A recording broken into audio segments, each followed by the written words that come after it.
ఓం శాంతి. ఈరోజు Murali date 9 April 2025. బాబా చెప్తున్నారు, మధురమైన పిల్లలు, ఒక్కొక్కరి నాడి చూచి మొదటి వారికి భగవంతునిపై నిశ్చయం కలిగించండి, తర్వాత ముందుకెళ్ళండి. భగవంతునిపై నిశ్చయం కలిగించకుండా జ్ఞానం ఇవ్వటం సమయాన్ని వ్యర్థం చేసుకున్నట్లు అవుతుంది. ప్రశ్న: ఏ ముఖ్య పురుషార్థం స్కాలర్షిప్ తీసుకునేందుకు అధికారులుగా చేస్తుంది? జవాబు: అంతర్ముఖత. మీరు చాలా అంతర్ముఖీలుగా ఉండాలి.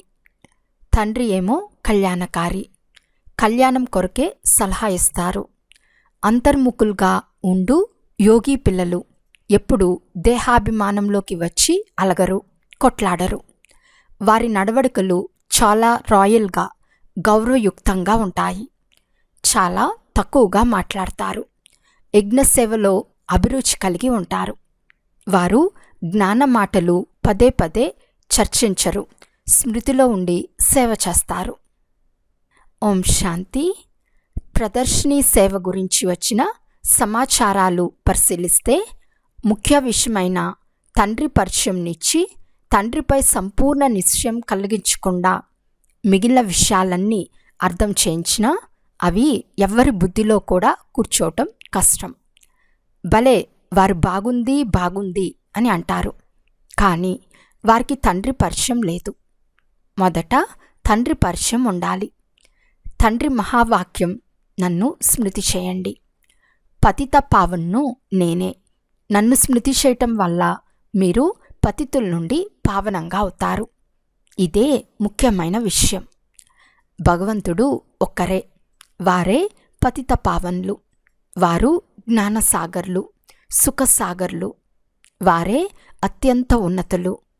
ఈ నిశ్చయం కలిగినప్పుడే భక్తి మార్గంలోని వేదశాస్త్రాలు లేక గీతా భగవతులన్నీ ఖండింపబడతాయి. భక్తి మార్గంలోని వేదశాస్త్రాలు లేక గీతా భాగవతములన్నీ ఖండింపబడతాయి. భగవంతుడు స్వయంగా చెప్తున్నారు, వీటిని నేను వినిపించలేదు. నా జ్ఞానం శాస్త్రాల్లో లేదు. అదంతా భక్తి మార్గంలోని జ్ఞానము. నేను జ్ఞానంనిచ్చి సద్గతినిచ్చి వెళ్ళిపోతాను. తర్వాత ఈ జ్ఞానం ప్రాయలోపం అయిపోతుంది. జ్ఞాన ప్రాలబ్ధం పూర్తి అయిన తర్వాత మళ్ళీ భక్తి మార్గం ప్రారంభమవుతుంది. తండ్రిపై నిశ్చయం కలిగితే భగవాను వాచ, ఇవన్నీ భక్తి మార్గంలోని శాస్త్రాలని వారికి తెలిపించండి. జ్ఞానం అర్థసమయం, భక్తి అర్థసమయం నడుస్తుంది. భగవంతుడు వచ్చినప్పుడు తన పరిచయంను తానే ఇస్తాడు. కల్పం 5000 సంవత్సరాలది. నేను బ్రహ్మ నోటి ద్వారా అర్థం చేయిస్తున్నాను.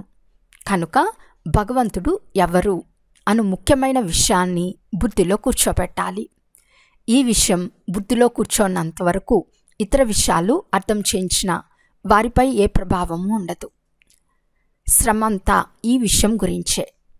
తండ్రి శ్మశానం నుండి జాగృతులుగా చేసేందుకే వస్తారు. శాస్త్రాలు మొదలైనవి చదవటం వలన జాగృతులు అవ్వరు. పరమాత్మ జ్యోతి స్వరూపులు కనుక వారి పిల్లలు కూడా జ్యోతి స్వరూపులే. కానీ పిల్లలైన మీ ఆత్మలు పతితమయ్యాయి. అందువలన జ్యోతి ఆరిపోయింది, తమో ప్రధానమైపోయారు. మొట్టమొదట తండ్రి పరిచయం ఇవ్వకుండా మీరు చేసే శ్రమ, మీరు రాయించే అభిప్రాయాలు మొదలైన వాటి వలన ఏ ఉపయోగము ఉండదు. అందుకే సేవ జరగటం లేదు. నిశ్చయం ఉంటే తప్పకుండా బ్రహ్మ ద్వారా జ్ఞానం ఇస్తున్నారని అర్థం చేసుకుంటారు. మనుషులు బ్రహ్మను చూసి చాలా తికమక పడతారు. ఎందుకంటే తండ్రి పరిచయం లేదు. భక్తి మార్గం గడిచిపోయిందని ఇప్పుడు మీరు తెలుసుకున్నారు. కలియుగంలో భక్తి మార్గం ఉంది. ఇప్పుడు సంగం యుగంలో ఉండేది జ్ఞాన మార్గం. మనం సంగం యుగంలో ఉన్నాము. రాజయోగం నేర్చుకుంటున్నాము. నూతన ప్రపంచం కొరకు దైవీ గుణాలు ధారణ చేస్తాము. ఎవరైతే సంగం యుగంలో లేరో వారు రోజురోజుకు తమో ప్రధానంగా అవుతూ ఉంటారు. అటువైపు తమో ప్రధానత వృద్ధి చెందుతూ ఉంటుంది.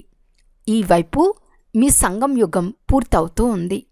ఇవి అర్థం చేసుకునే విషయాలు కదా. అర్థం చేయించేవారు కూడా నెంబర్ వారుగా ఉన్నారు. బాబా ప్రతిరోజు పురుషార్థం చేయిస్తారు. నిశ్చయ బుద్ధి విషయంతి. పిల్లల్లో జ్ఞానం ఎక్కువగా మాట్లాడి విసిగించే అలవాటు చాలా ఉంది. తండ్రిని స్మృతి చేయరు. స్మృతి చేయటం చాలా కష్టం. తండ్రిని స్మృతి చేయటం వదిలి తమ మాటలే ఎక్కువగా వినిపిస్తూ ఉంటారు. తండ్రిపై నిశ్చయం కలిగించకుండా ఇతర చిత్రాల వైపు అస్సలు తీసుకెళ్లరాదు. నిశ్చయం లేకుంటే కొంచెం కూడా అర్థం చేసుకోరు. భగవంతునిపై నిశ్చయం లేకుంటే మిగిలిన 2, 3, 4 చిత్రాలపైకి వెళ్ళటం సమయాన్ని వృధా చేయటం. ఎవరి నాడి ఎట్లా ఉందో తెలుసుకోరు.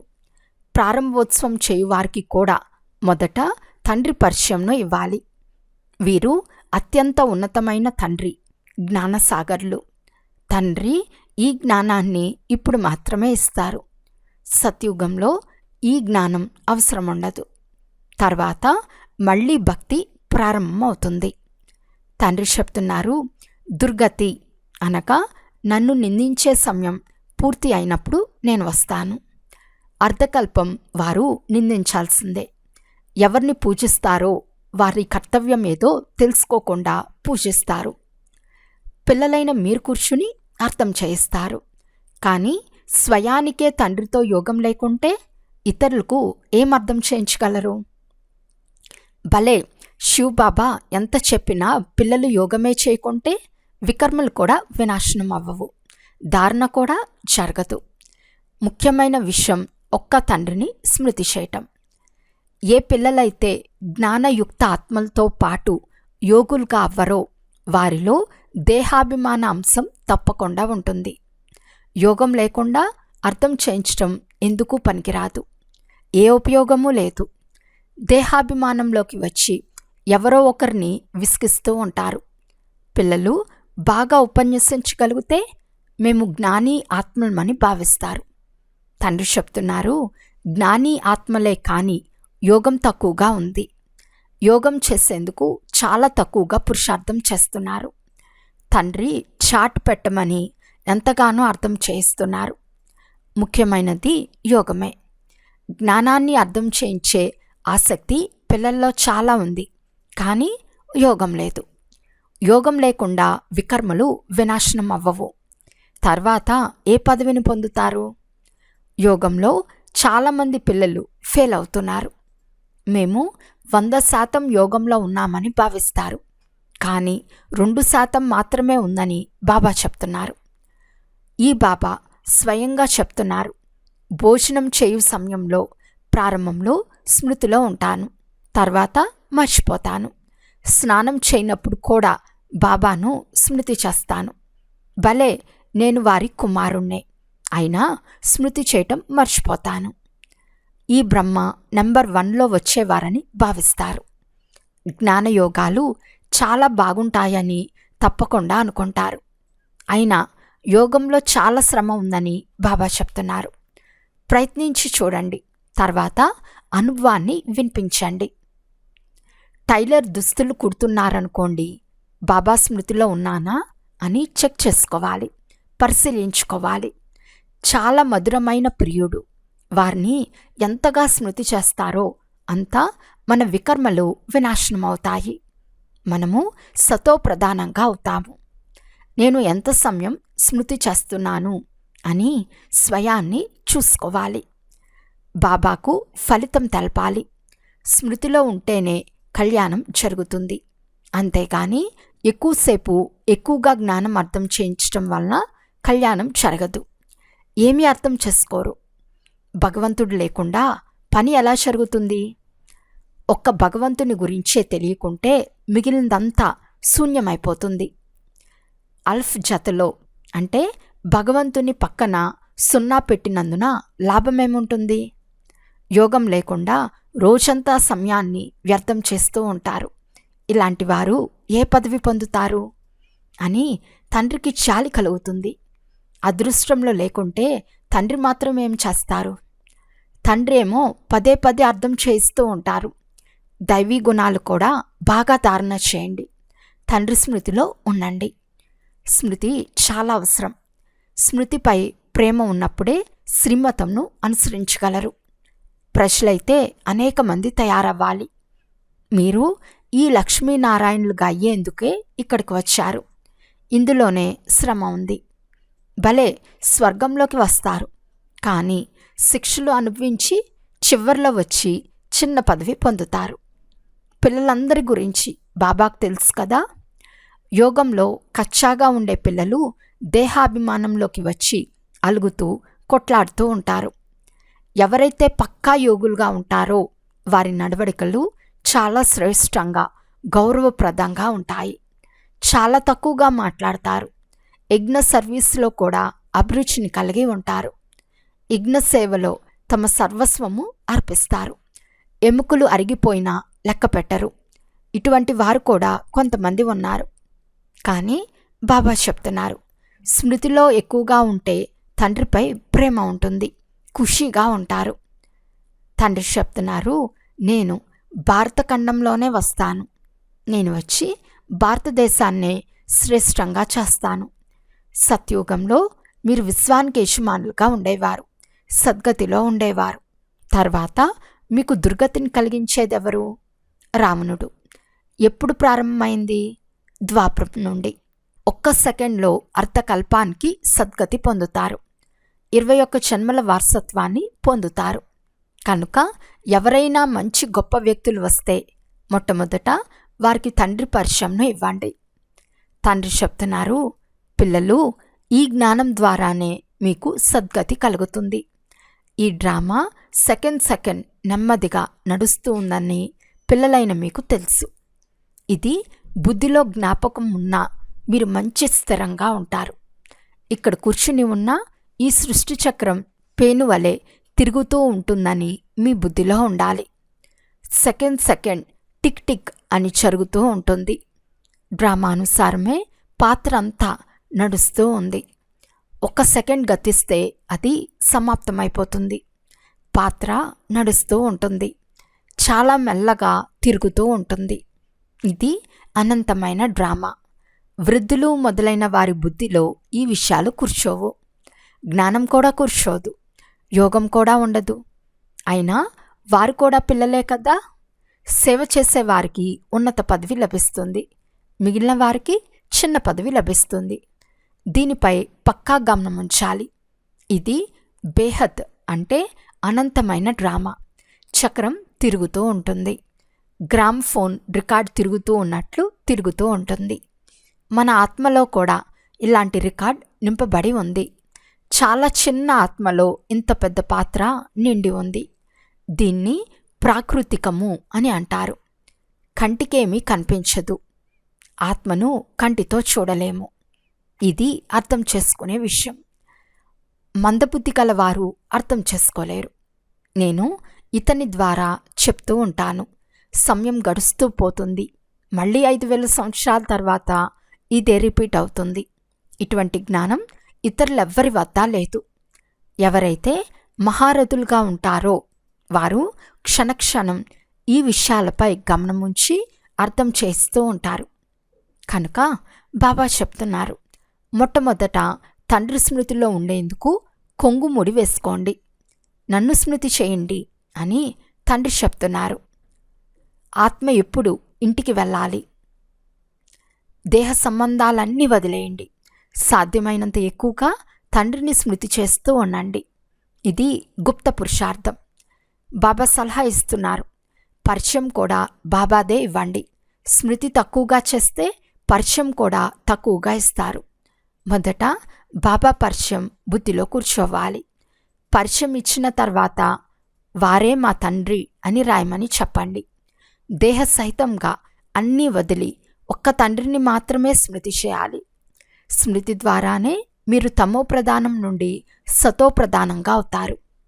ముక్తిధామము, జీవన్ముక్తిధామంలో దుఃఖము, బాధలు ఉండనే ఉండవు.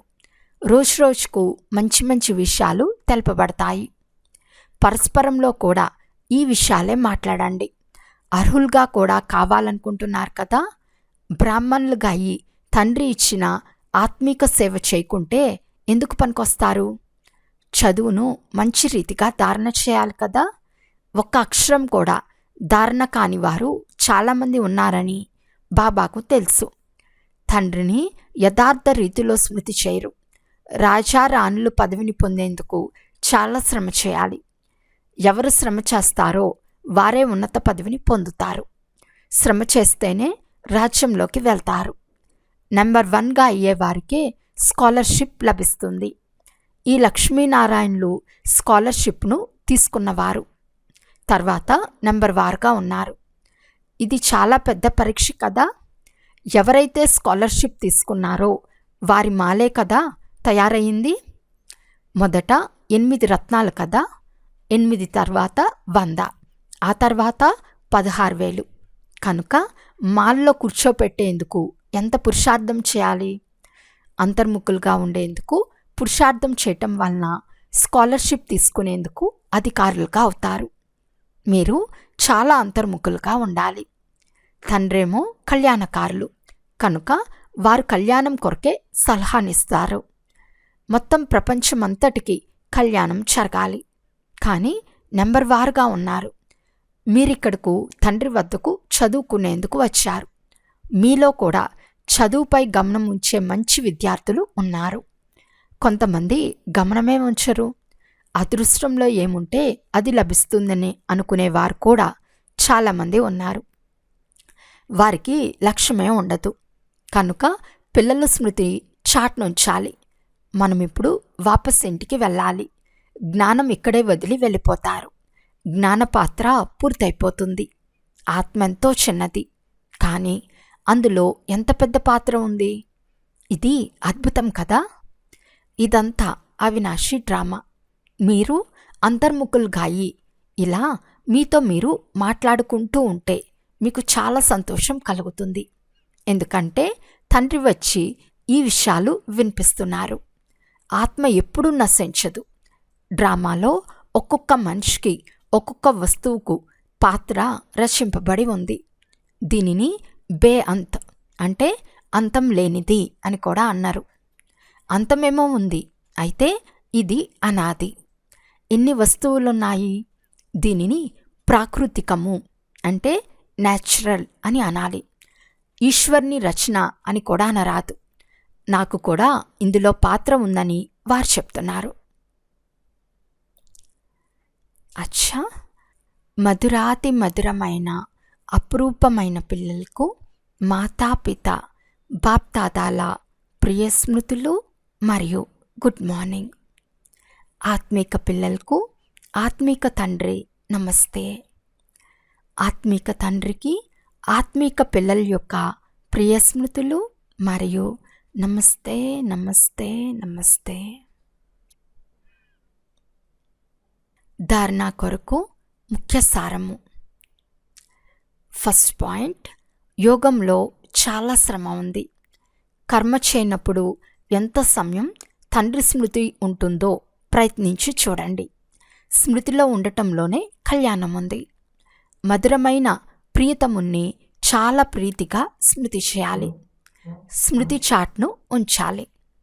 సెకండ్ పాయింట్, సూక్ష్మ బుద్ధితో ఈ డ్రామా రహస్యాన్ని అర్థం చేసుకోవాలి. ఇది చాలా చాలా కళ్యాణకారి డ్రామా. మనం ఏం మాట్లాడుతున్నామో లేక చూస్తున్నామో అది మళ్ళీ 5,000 సంవత్సరాల తర్వాత రిపీట్ అవుతుంది. దీనిని యథార్థంగా అర్థం చేసుకుని సంతోషంగా ఉండాలి. ఈరోజు వరదానము. తమ శ్రేష్ఠ జీవితం ద్వారా పరమాత్మ జ్ఞానానికి ప్రత్యక్ష ప్రూఫ్ను ఇచ్చే మాయా ప్రూఫ్ భవ. స్వయాన్ని పరమాత్మ జ్ఞానానికి ప్రత్యక్ష ప్రమాణంగా లేక నిదర్శనంగా భావించటం ద్వారా మాయా ప్రూఫ్గా అయిపోతారు. ప్రత్యక్ష రుజువు మీ శ్రేష్టమైన పవిత్రతా జీవితం. అసంభవం నుండి సంభవంగా అయ్యే అన్నిటికంటే గొప్ప విషయమేమంటే ప్రవృత్తిలో ఉంటూ పరవృత్తిలో ఉండటం. దేహము మరియు దేహ సంబంధాలకు అతీతంగా ఉండటం. పాత శరీరంలోని కనుల ద్వారా పాత ప్రపంచంలోని వస్తువును చూడకపోవటం అనగా సంపూర్ణ పవిత్రమైన జీవితాన్ని గడపటం. ఇదే పరమాత్మను ప్రత్యక్షం చేసే లేక మాయా ప్రూఫ్గా అయ్యేందుకు సహజ సాధనం. స్లోగన్: అటెన్షన్ అనే కాపలాదారుడు సరిగ్గా ఉంటే అతీంద్రియ సుఖం అనే ఖజానాను పోగొట్టుకోరు. అవ్యక్త సూచన: కంబైన్ రూప్ స్మృతి ద్వారా సదా విజయులుగా అవ్వండి. తండ్రిని కంపానియన్గా అయితే చేసుకున్నారు. ఇప్పుడు కంబైన్ రూపంలో అనుభవం చేయండి. ఈ అనుభవాన్ని పదే పదే స్మృతిలోకి తెస్తూ స్మృతి స్వరూపంగా అయిపోండి. కంబైన్డ్గా ఉన్నానా, దూరం చేయలేదు కదా అని పదే పదే చెక్ చేసుకోండి. కంబైన్ రూపం యొక్క అనుభవాన్ని ఎంతగా పెంచుకుంటూ ఉంటారో అంతగా బ్రాహ్మణ జీవితం ప్రియంగా, మనోరంజకంగా అనుభవం అవుతుంది. అచ్చా, ఓం శాంతి.